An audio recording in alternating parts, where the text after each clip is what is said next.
운동을 하시는 많은 분들이 저염식을 하세요. 소금이 하필 나트륨을 가지고 있다 보니까 소금이 타겟이 돼가지고 자꾸 이제 싱겁게 먹으라고 얘기하는데, 너무 싱겁게 드시게 되면 오히려 가 다 나빠질 수 있어요. 우리 그냥 농담 삼아 하는 이야기가, 만약에 바퀴벌레가 성기능에 도움된다 그러면 우리나라는 바퀴벌레가 박멸될 거다, 이런 이야기를 좀 하는데요. 칼슘을 먹는다 그래가지고 뼈로 갈까, 이것도 한번 고민을 좀 많이 해봐야 되는데요. 그래서 그러면 원론적으로 약 없이 어떻게 우리가 그거 골다공증 치료해, 이렇게 생각하실 수 있는데,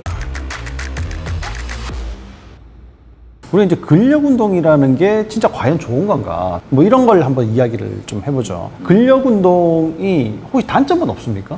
있죠. 단관절 운동은 말 그대로 관절을 쓰는 거기 때문에 당연히 무리가 갑니다. 근데 근육 운동이 좋냐 나쁘냐라고 보기보다 사실은 어떻게 하느냐가 제일 중요한 것 같아요. 물이 좋다 하지만 물을 많이 먹으면 또 안 좋을 수도 있는 거고, 또 누가 먹느냐에 따라 또 다를 수도 있는 거고. 원장님이 하시는 근력 운동 뭐 어떤 게 있습니까? 중요한 걸 아니까 그냥 아예 안 할 수는 없어서, 이게 왜 운동 스낵이라 그러더라고요. 엘리베이터 기다리다가 아무도 없으면은 한번 혼자서 스쿼트도 좀 하고 스트레칭도 좀 하고, 그런 운동 짬짬이 이렇게 하고 있어요. 오히려 나눠서 하는 게 더 효과가 좋을 수 있습니다. 속도의 법칙이라는 게 있는데요. 하나 했을 때 속도와 100번째 했을 때 속도가 어떻게 될까요? 완전 계속 느려지죠. 그러면 뇌는 어떻게 받아들일까요? 엄청 죽을 것 같다, 이렇게. 아니죠. 그래서 어떻게 난 준비하면 돼? 움직임을 썼잖아요. 그럼 분명히 인지작용을 하고 있을 텐데, 나는 어떤 방식으로 지금 뭘 해야 돼? 뭐 어떻게 움직여야 돼? 속도가 느린 거야, 빠른 거야? 빠르게 움직이고 싶은 거야? 혹은 느리게 움직이고 싶은 거야? 라고 해서 그 다음 움직임에 영향을 줘요. 이걸 나눠서 하면요, 같은 속도의 템포를 유지하면서 여러 번 할 수 있잖아요. 그러면 일단 뇌는 여러 생각을 안 할 수 있죠. 운동은 자전거에 기름칠 한다 그러잖아요. 저는 그냥 아침에 일어나면 하고, 자기 전에 하고, 샤워하기 전에 하고, 좀 배우는데 시간만 투자를 하면 나중 되니까 1분도 안 걸리는 거예요. 운동의 동작은 정말 전문가한테 반드시 시간을 내서 제대로 배워볼 필요는 있을 것 같아요. 근데 근력 운동이라는 게 물론 이제 쉬고 있는 근육을 자극시킨다 이런 것도 있지만, 찢어서 아물 때 근육이 좀 더 튼튼해진다 이런 게 있잖아요. 근데 나 5번 했는데 자극이 없어. 이게 계속 반복돼도 또 괜찮은 건지. 실제로 그 과정까지 가는 경우들은요, 내 몸을 누군가한테 보여주는 상황, 직업군들에 해당되지만, 만약에 선수들이 매일같이 그렇게 찢어져서 지연성 근육 통증이 나타나면 그건 제대로 된 퍼포먼스를 낼 수 없을 거예요. 그런 걸 하는 시간은 따로 있어야죠. 이렇게 염증을 일으켜서 다시 회복시키는 과정들이 필요한 운동을 해야 되는 시기가 있는 거고, 그 외에는 내가 매일같이 조금씩 꾸준히 운동하려고 하는 거는 내 쓰러진 자세를 바로잡고자, 그 다음 내 생활의 컨디션을 돕고자 하는 거기 때문에 그와 반대되는 운동들을 사실 기피하는 게 더 낫죠. 그러니까 원장님 말씀하신 대로 내가 하루에 뭐 스쿼트를 100개 하겠다고 정해놓으면 틈틈이 하는 게 보통 사람들한테는 훨씬 더 좋은 효과를 볼 수가 있겠네요. 근데 우리가 아무리 좋은 자세라고 한다 하더라도 사실 엑스레이를 딱 찍어보면 있잖아요, 완전 좀 이상하게 되어 있는 분들이 많잖아요. 근데 내가 이렇게 겉으로 하는 모습이 진짜 바른 모습인 거 아닌가, 이게 참 어려운데, 그렇다 하더라도 그냥 계속 하는 게 좋은 건지. 일단 어떤 자세가 바른 자세인지 스스로 인지를 못 하잖아요. 그래서 그걸 왜 뭐든지 그 상황을 잘 알려면은 제3자 입장에서 자신을 보라고 이렇게 얘기를 하잖아요. 그러니까 내 몸의 자세도 내가 알 수 없기 때문에 어떤 상황을 평가를 할 때는 제3자의 눈을 빌어서 하던지, 아니면 그 자세를 사진을 찍든 뭐 비디오를 찍든 이런 걸 해가지고 분석을 한번 해보던지 평가를 할 필요는 있는 것 같아요. 네. 제일 좋은 운동 전문가라고 하면 미리 가설을 세울 수 있어야 돼요.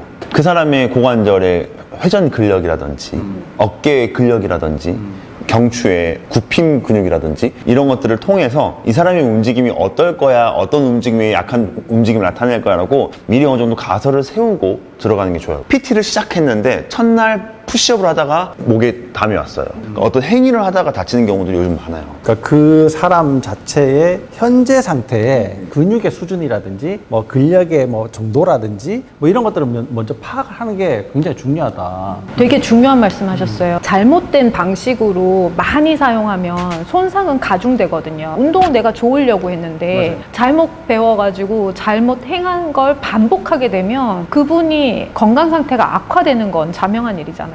정말 교육이 정말 중요한 것 같습니다. 우리가 이제 운동이라고 하는 거는 아프면 운동해야지, 뭐 살 빼려면 운동해야지. 보통 사람들 되게 가볍게 생각하거든요. 그러면 이런 사람들이 처음 운동 시작할 때 다 처음부터 배워가지고 하기에는 약간 부담을 느끼지 않을까 이렇게 생각되는데, 만약에 이제 내가 뭐 체중을 좀 줄이고 싶다 이러면 보통 지금 우리가 근력 운동에 대해서 얘기하지만 근력 운동이 더 낫습니까? 유산소 운동이 더 낫습니까? 체중 감량은 유산소가 낫지 않을까요? 저는 그냥 좀 식단을 식단을 좀 돌아보자. 네, 운동보다도 식단이다. 식단을 먼저 고치면서 걷기를 하다가 유산소 운동 강도를 조금 높이든지 근력 운동을 추가하든지 현재 상태를 좀 더 파악을 하고 조금 더 진도를 나가고 이런 방법으로 하면 제일 좋겠네요. 근육을 이렇게 잘 유지를 시키려면 아무래도 뼈가 튼튼해야 되지 않겠습니까? 그럼 뼈 얘기를 한번 해보죠. 요즘은 뼈 그러면 뭐 비타민 D 뭐 이런 이야기들 굉장히 많이 하는데, 비타민 D가 햇볕을 보면 또 잘생기지 않습니까? 그러면 실내 생활이 많은 분들은 어떻게 좀 햇볕을 보는 게 훨씬 더 좋은 방법이 되겠습니까? 실내 생활을 하더라도 틈틈이 창문 열고 밖을 볼 수도 있고 빛이 잘 들어오는 창을 이용할 수도 있어요. 그러니까 물론 유리창을 통과하는 햇빛은 그 비타민 D를 합성하기 어려울 수 있지만 그래도 그 빛을 쳐다보는 것 자체가 가지는 효과가 있거든요. 그러니까 우리 뇌세포에 빛의 에너지가 들어오는 거 그런 것들이 주는 효과가 있기 때문에 하는 게 좋다는 거죠. 창문을 통해서 들어오는 것이라도 받으면 좋다. 또 요즘은 이게 비 오는 날에도 이게 얼굴 탄다고 막 자외선을 크림을 막 바르고 이러지 않습니까? 이런 여러 가지 현대 세태에 대해 가지고 우리가 좀 주의를 해야 된다. 이런 거 한 말씀씩 해주시면 좋을 것 같은데요. 네, 선크림은 뭐 야외 시합하는 선수한테는 필수 용품이긴 한데요. 사실 우울증을 고치는 논문을 보면 하나밖에 없더라고요. 햇빛 보기, 30분 보기. 햇볕을 보는 모든 선수가 건강하느냐, 햇볕으로 인해서 그걸 충족시킬 수 있느냐, 그건 아니기 때문에 햇볕을 봐도 도움이 될 수 있는 몸 상태를 돌이켜보고 확인해보고 그리고 그걸 준비해야 되는 거라고 생각해요. 자외선의 장단점이 있어요. 자외선 자극이 오면 비타민 D도 만들어주고 내가 자연의 일부구나, 이건 행복감 이런 것들을 주기 때문에 장점이 많아요. 그렇지만 피부에 있는 세포들이 상할 수가 있죠. 근데 그 상하는 거가 이제 산화 스트레스거든요. 근데 내 몸이 항산화 작용을 잘 할 수 있는 컨디션이면 자외선을 조금 더 잘 받을 수 있을 거예요. 그래서 그걸 보완하기 위해서 우리의 몸이 피부 세포가 색소를 만들죠. 그 까만색 색소가 마치 그 양산처럼 핵을 지켜주는 거란 말이에요. 그래서 까맣게 됨으로 인해서 피부 세포의 핵을 지켜주는 거거든요. 근데 우리는 또 그 피부가 자외선 많이 받아서 기미가 생기는 것도 싫어요. 보기가 싫잖아. 그래서 저 같은 경우에는 얼굴에는 자외선 차단제를 바르고 바디는 잘 안 보이기도 하고 자외선 차단제 바르지 않고 팔다리를 노출을 많이 시키도록 하는 편이에요. 그리고 뼈 얘기하셨잖아요. 사실 뼈도 어떤 생성과 소멸을 반복하는 그런 조직이잖아요. 이거는 제가 환자분들한테 많이 얘기하는 비유인데, 도자기를 만들 때 이렇게 만들어 올리고 살짝 내렸다가 또 만들어 올리고 내렸다가 이렇게 하잖아요. 그게 안에 기포를 빼는 거라고 하더라고요. 근데 그렇게 해야만 이제 기포가 없는 튼튼한 그릇이 만들어진대요. 근데 우리의 뼈도 마찬가지로 이렇게 오스테오블라스트, 그 골 생성하는 세포가 계속 만들어주고 옆에서 좀 덜 떨어진 애들을 좀 죽여주고 약간 다듬은 다음에 또 만들고 또 다듬어주고 만들어내고, 이걸 반복해야만 튼튼한 뼈가 만들어지는 거죠. 근데 골 흡수 억제제를 사용을 하게 되면 뼈가 그냥 계속 자라기만 할 거 아니에요? 이걸 다듬는 기능이 없단 말이죠. 그러니까 그 뼈의 질이 떨어질 수가 있는 거예요. 그래서 그러면 원론적으로 약 없이 어떻게 우리가 그거 골다공증 치료해? 이렇게 생각하실 수 있는데, 뼈가 이제 자꾸 녹아내리는 그 상황을 피해야 하는 거죠. 그래서 부신 피로를 치료를 하고 미네랄을 잘 공급해주고 칼슘과 함께 이런 것들을 잘 공급을 해서 이 사람이 뼈를 채워 넣을 수 있는 그런 것들을 도와주는 게 저는 뼈 건강에 훨씬 더 중요한 것 같아요. 그렇죠. 뭐 햇볕 보고 비타민 D만 먹는다고 이제 뼈가 튼튼해지는 게 아니다, 이런 말씀이신데, 칼슘이 우리 몸의 세포가 망가지는 것을 보호해주는 역할도 하지만 이게 보호가 끝나면 제자리로 돌아와야 되거든요. 꺼냈다가 넣었다 꺼냈다 넣었다 이걸 계속 하는데 이게 올 수가 없는 상황이야. 여기 계속 문제가 해결이 안 돼. 그러면 이제 뼈에서 계속 나갈 수밖에 없는 칼슘이, 그걸 우리가 칼슘을 먹는다 그래가지고 이게 이쪽으로 안 가고 뼈로 갈까, 이것도 한번 고민을 좀 많이 해봐야 되는데요. 내 몸에 만성염증이 많을수록 그런 것들이 이제 더 심해진단 말이에요. 그러니까 골다공증이 있다 이런 분들은 비타민 D를 뭐 챙겨 먹는 것도 물론 중요할 수 있겠지만 내 몸의 만성염증부터 먼저 없애야 된다. 그게 있다는 신호가 부신 피로가 될 수도 있고 뭐 또 여러 가지 현상으로도 또 나타날 수가 있겠죠. 그래서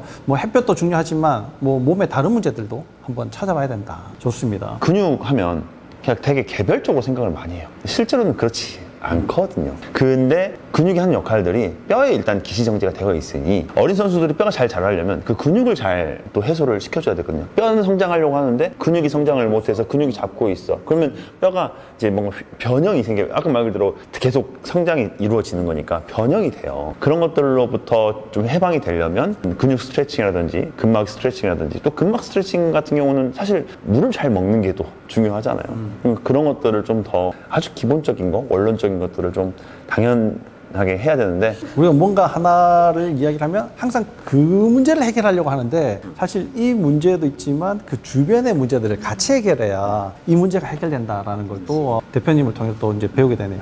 아까 잠깐 물 얘기를 했는데 그럼 물 얘기를 이제 다시 한번 해보죠. 물이 상당히 중요하지 않습니까? 사실 뭐 물 없으면은 거의 뭐 죽은 시체나 뭐 다름이 없고 뭐 지구의 표면도 뭐 70%가 물이고 우리도 우연찮게 한 70% 정도가 물이라고 이제 하는데 그러면은 이 물을 어떻게 보충하는 것이 좋을까 이런 것도 굉장히 이제 궁금하신 분들이 굉장히 많아요. 물을 어떻게 먹어야지 된다 이렇게 혹시 뭐 선수들한테 훈련을 뭐 아니면 교육을 시키십니까?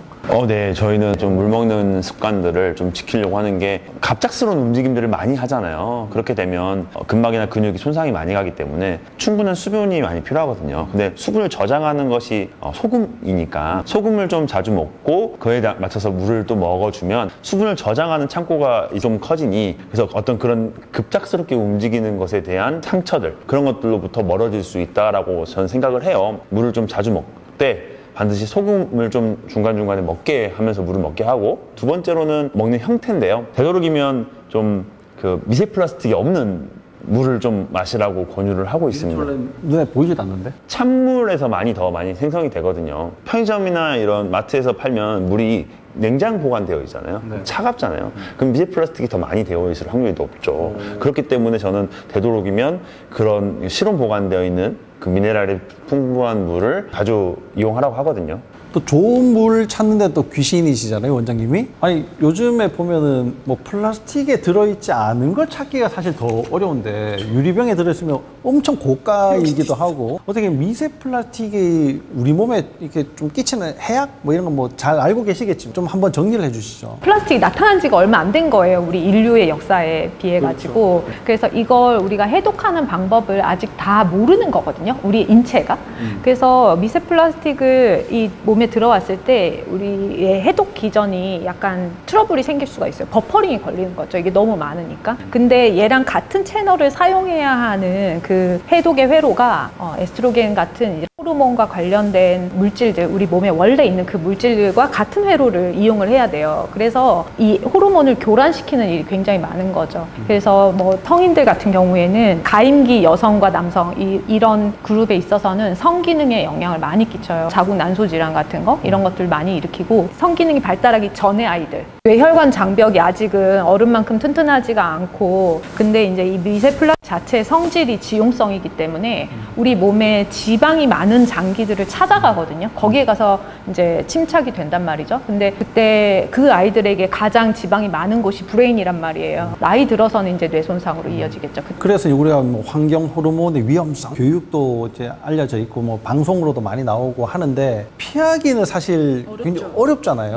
뭐 플라스틱을 안 쓰고 살기가 너무 어려운데 이걸 어떻게 하면 그러면 잘 내보낼 수가 있겠습니까? 일단 1차적으로 인풋을 줄이는 거예요. 최대한 노출을 줄여야 돼요. 그래서 뭐 만약에 내가 환경 호르몬이 들어있는 제품을 한 20가지, 30가지를 쓰고 있었으면 거의 10가지 이하로 줄일 수 있어요. 예를 들어 뭐 컵을 바꿔본다든지 뭐 집에 주방 세제를 바꿔본다든지 화장품을 바꿔본다든지 샴푸를 바꿔본다든지 이런 식으로 바꿔나가 보는 거예요. 심지어는 뭐 생리대도 바꿔야 된다. 그렇죠. 생리대도 면으로 된 거 있거든요. 그래서 그런 식으로 자꾸 하나씩 그냥 일상에서 찾아봐야 돼요. 내가 만약에 생리대라고 얘기를 하시면 면으로 된 거 빨아쓰기 되게 번거롭거든요. 그리고 혹시나 양이 많으신 분들은 막 셀 수도 있단 말이죠. 뭐 그렇다면은 매번 전부를 바꾸지 못하면 양이 많은 날만 유기농 생리대를 쓰고 그 다음에 양이 좀 적을 때는 면생제를 쓰고 이런 식으로 이제 전체적인 값을 줄여 나가는 게 되게 중요해요. 그리고 이걸 해독을 잘 하려면 평소에 해독 기능이 좋아야 돼요. 근데 이제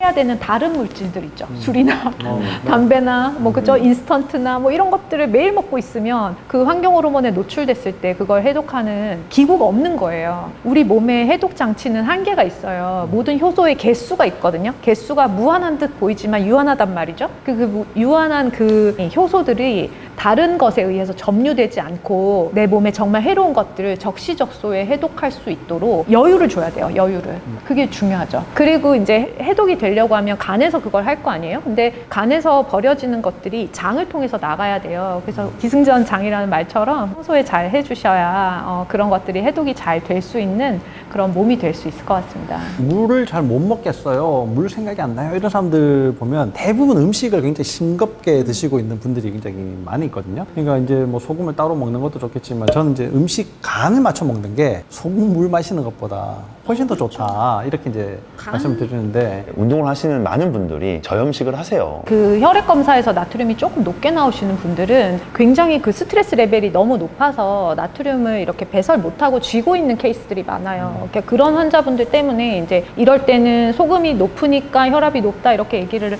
것도 있는 것 같거든요. 근데 저염식을 하게 되면 오히려 인슐린 저항성이 더 증가해가지고 당뇨나 대사증후군이 더 많아지는 경우들이 많아요. 적절한 양의 소금을 드시고, 그러니까 물론 이걸 소금을 뭐 한 보따리씩 이렇게 먹으면 당연히 안 되겠죠. 그런 게 아니라 너무 싱겁게 드시게 되면 오히려 대사가 다 나빠질 수 있어요. 우리 몸이 혈압을 유지 어느 정도 하려고 하면 적정량의 소금이 필요하거든요. 근데 그 적정량 이하로 드시게 되는 경우들이 너무 많은 것 같더라고요. 왜 우리나라 분들이 사실 이러면 안 되는데 뭐 하나 좋다 그러면은 여기 너무 올인하시고 이런 어떤 성향이 있으신 것 같아요. 우리 그냥 농담 삼아 하는 이야기가 만약에 바퀴벌레가 성기능에 도움이 된다 그러면 우리나라는 바퀴벌레가 박멸될 거다 이런 이야기를 또 하는데요. 진짜 좋으면 너무 확 따라가요. 그죠? 대기업도 이렇게 구내 식당에 저염 지수가 낮으면 낮을수록 상도 주고 이러거든요. 그러니까 뭐 저염식을 해야 된다 이런 게 너무 만연한 것 같은데 저염식의 가장 큰 문제는 나트륨 수치 때문이거든요. 그러니까 소금이 하필 나트륨을 가지고 있다 보니까 소금이 타겟이 돼가지고 자꾸 이제 싱겁게 먹으라고 얘기하는데 나트륨은 인공 감미료 같은 데 더 많이 들어있어요. 그렇죠. 약물에 더 많이 붙어 있거든요. 그러니까 그런 약을 많이 먹고 인공 감미료를 많이 먹고 이런 것들을 차라리 이제 조심을 하고 소금은 적정량, 그러니까 간이 맞도록 짜게 먹을 필요는 없지만 싱겁게 드시는 건 별로 좋지 않다. 이렇게 좀 정리를 하면 좋을 것 같네요. 그죠? 여러 가지 미네랄이 많이 들어있는 그런 소금 드셔야 될 것 같습니다. 네.